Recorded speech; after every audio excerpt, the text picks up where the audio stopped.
কেন্দ্রীয় শিক্ষামন্ত্রী ধর্মেন্দ্র প্রধানের পদত্যাগের দাবিতে এবং দেশের রাজধানী দিল্লিতে অনশনরত আন্দোলনকারী ও পার্লামেন্টে অভিযানের প্রতি সংহতি জানিয়ে সোমবার খোয়াইয়ে বামপন্থী গণসংগঠনগুলির উদ্যোগে এক প্রতিবাদ মিছিল ও সভা অনুষ্ঠিত হয়।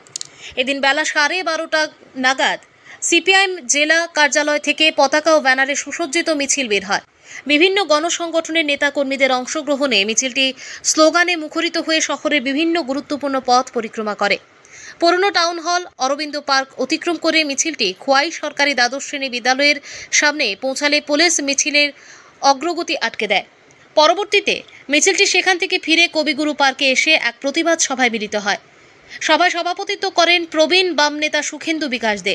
বক্তব্য রাখেন খোয়াইয়ের বিধায়ক নির্মল বিশ্বাস এবং প্রাক্তন বিধায়ক পদ্মকুমার দেববর্মা।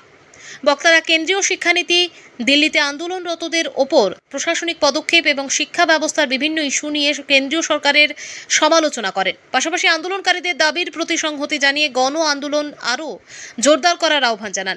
খোয়াই প্রতিনিধির রিপোর্ট, প্রতিদিন ত্রিপুরা।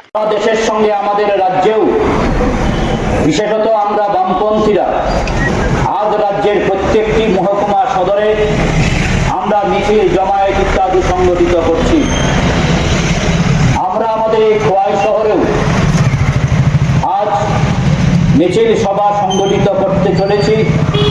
যদিও আমরা এই সভাটি যেভাবে করতে চেয়েছিলাম, পুলিশের অনুমতির দিক থেকে অনেকটা নিষেধাজ্ঞা থাকার ফলে খুব ছোট্ট পরিসরের মধ্যেই আমাদের এই সভাটি সংগঠিত করতে হচ্ছে। বন্ধুগণ, আমরা কবিগুরু রবীন্দ্রনাথের মূর্তির পাদদেশে এই জমায়েতে মিলিত হয়েছি।